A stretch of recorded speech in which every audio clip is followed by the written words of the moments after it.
Hey everybody, welcome back to my YouTube channel. It's time to break down the games for Saturday, April 6, 2024.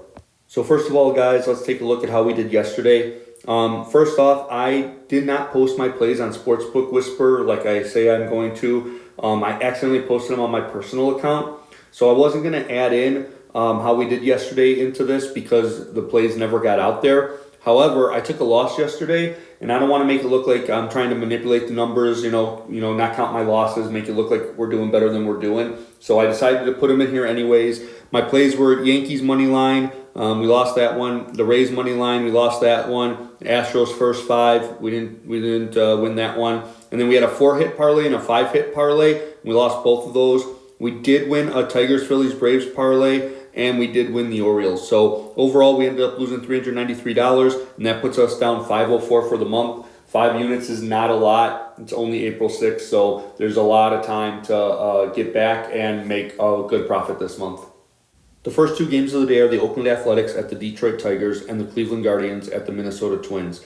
In the Oakland-Detroit game, it's Blackburn versus Maeda. Blackburn was the A's ace last year. He looked really good his first time out. The only win the A's have gotten this year was Blackburn's start. Maeda, he did not look so good his first time out. He got really rocked. Also, Maeda faced the A's last year when he was with the Twins. He gave up 3 runs in 3 innings, walking 4. The Twins did end up winning the game, but I'm still going to take the Athletics in this one, money line at plus 143. I think that they can pull this one out. And then in the Cleveland-Minnesota game, it's Carrasco versus Ryan. Carrasco, obviously back to Cleveland. He looked okay his first time out, so he wasn't anything special, anything spectacular, but he did a decent job. Ryan, on the other hand, looked really good his first time out. He got a no decision. However, he did face Cleveland 3 times last year. In all 3 games, he gave up exactly 2 runs, and in all 3 games, he got the loss. So I think the scores were 2-1, 2-1, and 2-0. So I think that changes this time around. I think, again, he pitches really well against Cleveland, but this time Minnesota gets a little offense against Carrasco, and he can get the win. So I'll take the Twins money line at minus 165, and then I'll also take Carlos Correa to get a hit at minus 234. Correa's been off to a pretty good start. He's hitting over 300.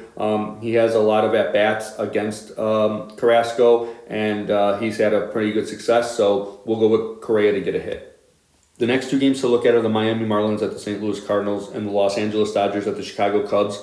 First off, in the Miami-St. Louis game, it's Trevor Rogers versus Steven Matz, 2 left-handers. Miami is 0-8. Something's got to give. They got to win one eventually. Their bullpen has been atrocious. Rogers had 4 walks his first time out, so he was a little wild. He also gave up 4 runs in 5 innings against the Pirates, so I'm not sure what to make of today's game. I think it's best to just stay away. Matz did look really good against the Dodgers, so I guess I kind of would lean the Cardinals in this one, but I'm just going to stay away from the side. However, I will take Tim Anderson, Paul Goldschmidt, and Nolan Arenado to each get a hit. All right-handers against these lefties, so I'll take those 3 all to get a hit. And then in the Dodgers-Cubs game, I'm just going to stay away from this one too. I'm not even going to bet a hit parlay or anything. You got Yamamoto versus Wicks. Both pitchers have never faced the other team. Wicks, he pitched okay against the Texas Rangers, giving up 5 runs, but only 2 were earned in 4 innings, so the defense really didn't help him out. Yamamoto got rocked in Korea, but he had a nice bounce back against the Cardinals at home in Dodger Stadium.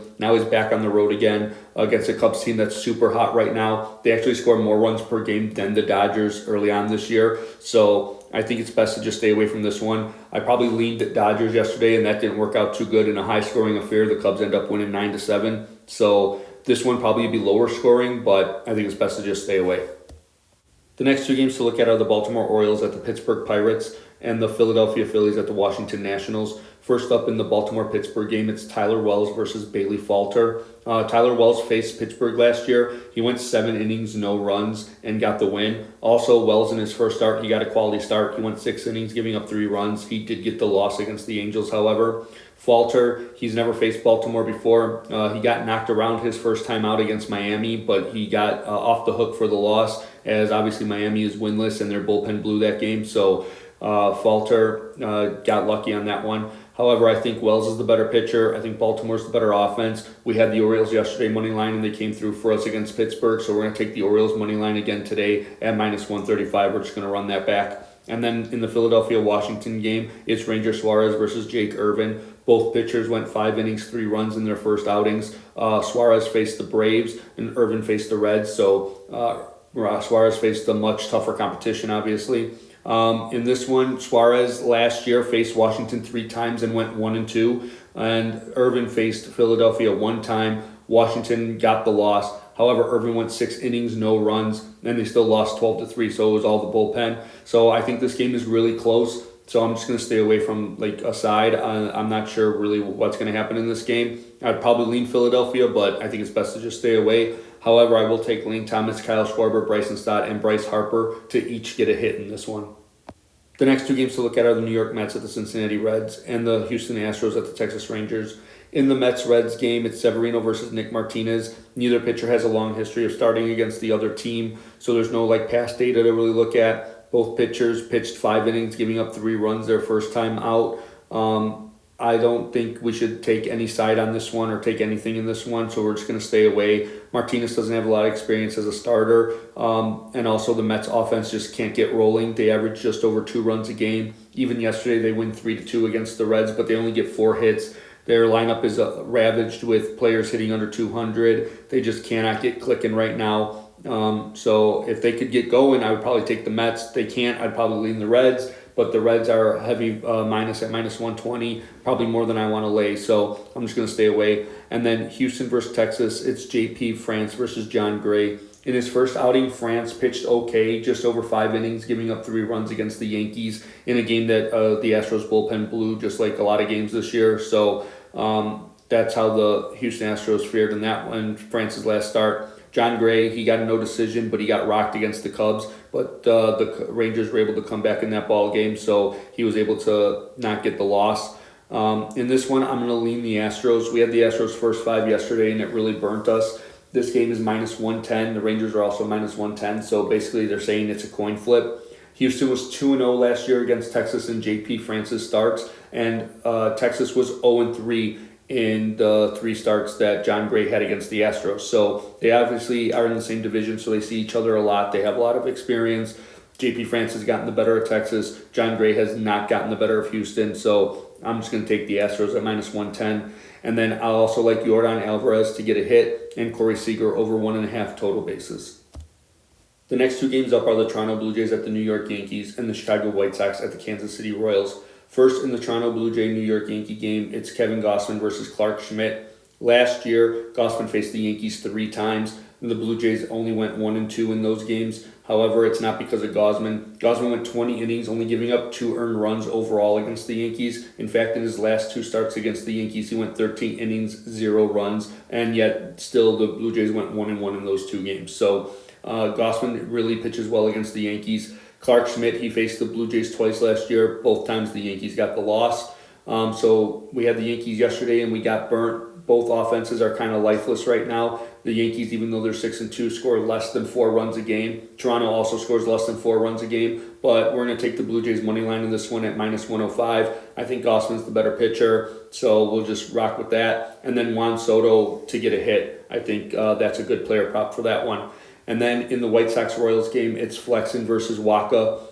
Flexen was one of the worst pitchers in baseball last year, and he didn't exactly look good in his first start. The White Sox put Eloy Jimenez, one of their big bats, on the IL yesterday, and their other big bat, Luis Robert Jr., actually left the game yesterday with an injury and probably isn't going to play today either. So I probably would lean Royals. However, the Royals are minus 220 in this one, and they barely won yesterday at 2-1 with Singer on the mound against Fetty. So I think it's best to just stay away right now and kind of see how this one shakes out, see how this Royals team shakes out. I would probably lean Royals though, but not at the price that they're given.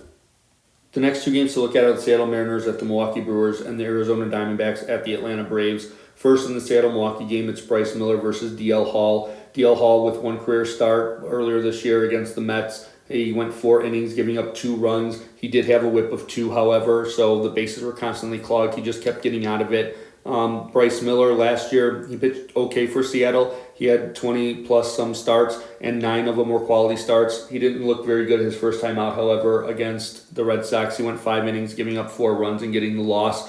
In this game, I think it's best to just stay away from it, not bet anything. Seattle's offense really hasn't gotten going. They're averaging less than 3 runs a game, so they've gotten off to a really slow start offensively. Julio Rodriguez, their really big bat, he's only hitting like 165, so he really hasn't gotten going, so neither has Seattle. I think it's best to just stay away from this one. And then the Arizona-Atlanta game, it's Brandon Pfaadt versus Max Fried. Fried, his first time out, just got destroyed by the Phillies.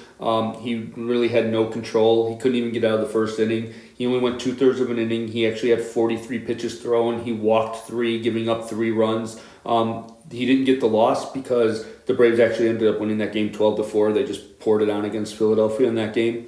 And then Pfaadt, he looked really good his first time out. He ends up going 5 innings, only 1 run. He gets the win. He didn't face the Braves at all last year, plus Fried didn't face Arizona all last year, so not a lot of familiarity. I think that this game is going to be kind of low scoring maybe, which might be advantage Arizona, but I think it's best to just stay away from this game. I'm not going to bet anything. I think we'll just watch this one, and there's other games that we can bet. The next 2 games to look at are the Tampa Bay Rays at the Colorado Rockies and the San Diego Padres at the San Francisco Giants. First up in the Rays-Rockies game, it's Tyler Alexander against Ryan Feltner. My whole analysis in this one, guys, is really simple. So somehow the Rays blew the game yesterday. We had the Rays, so it burnt us. Somehow they blow the game to the Rockies yesterday. I just don't see how the Rays lose the series to the Rockies. So in order for them to win the series, they have to win today. They have to win tomorrow. So I'm just going to take the Tampa Bay Rays at -155. I just don't see them losing the series to the Rockies. So we're going to rock with the Rays in this one. And then the San Diego Padres, San Francisco Giants matchup, it's Michael King versus Keaton Winn. King pitched against the Giants earlier in the year. The Giants ended up getting a win 13-4, but King was a little wild. He only went 4 innings and had 7 walks, so that does kind of scare me a little bit, but the Padres score almost more than a full run a game than the Giants so far this year. Both bullpens have not been that great. So going off of, the numbers for this year, I would say overall I think the Padres do have the better bullpen. And then Keaton Winn, he faced the Dodgers. Their lineup is very potent. So is the Padres. He went 5 innings, giving up 3 runs and getting the loss. I'm just going to rock with the Padres in this one at -110. Again, it's one of those coin flip games. Both teams are -110. I kind of like the Padres at that price, so we're just going to rock with the Padres. The last game of the night, guys, is the Boston Red Sox at the Los Angeles Angels. I think this game is actually the closest game of the night, and so we're definitely not going to bet anything in this one. It's Whitlock versus Detmers.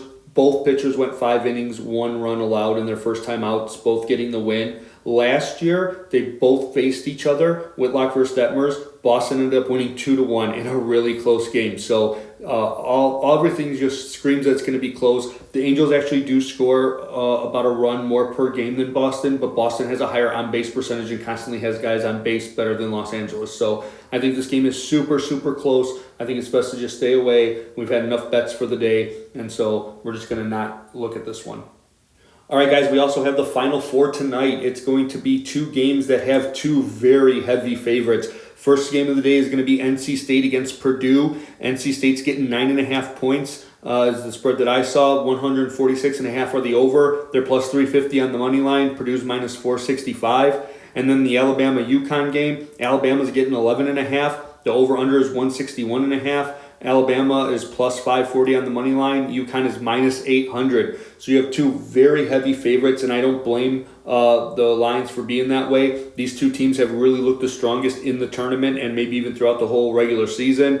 I think that so far what I like is NC State, Purdue under 146.5. Everything else I think is super close. I probably would lean NC State plus 9.5 as of right now, but I'm not willing to put it down as something that I'm going to wager. But obviously, if you guys follow me on the social media, I'll let you know if it's going to be within my final plays. And then that Alabama-UConn game, 161.5 is a huge total, but Alabama definitely likes to run. UConn's looked like the best team, 11.5, such a large spread. I'm not really sure. So, yeah, so far all we like is NC State, Purdue under 146.5.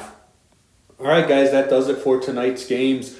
Please leave a comment and let me know what you think. If you agree with my analysis, if you disagree, if you think there's something that I'm missing. Also, let me know if you're tailing me or you're fading me. I know obviously we're down so far this month, but it's still really early in the month, and I promise you it's going to come back. Plus, the more games that are played, we're getting more and more data to mine. Baseball is a very data-driven sport, so the more data we have, the sharper we're going to be. So just come with me for the ride. I promise you we're going to turn this tide around. Also, if you click the like and subscribe button, it's going to go a long ways. I try to launch this channel. Obviously, I've only been doing this for 8 days. I definitely have a lot of ideas of how to make the channel better. Right now, I'm just trying to get the content out, get it out early enough so you guys can be more informed before you place your bets. So please click that like, subscribe button. Definitely things are going to change as the channel grows. And then if you click on the notification bell, you'll know when I post my video. That way you'll know to just watch it really fast, see who I like, who I don't like, why I like them, why I don't like them. It might help you make your bets. And then last thing, if you guys follow me on X, formerly Twitter, and on Instagram at Sportsbook Whisper, no vowels in Sportsbook. It's where I'm going to post my final plays of the day. Like I say, guys, these are my leans early on as I do this the night before, but I want to see lineups posted, maybe updated injuries, things like that. So my final plays could change. I could add something or subtract something. I definitely monitor these plays that I put on here are like the strong likes early on. So make sure you're following me there to get the final plays. And then let's get a bounce back today, guys. We need a nice win, a nice like 3-4 unit win, get back in the game. And I will see you all tomorrow.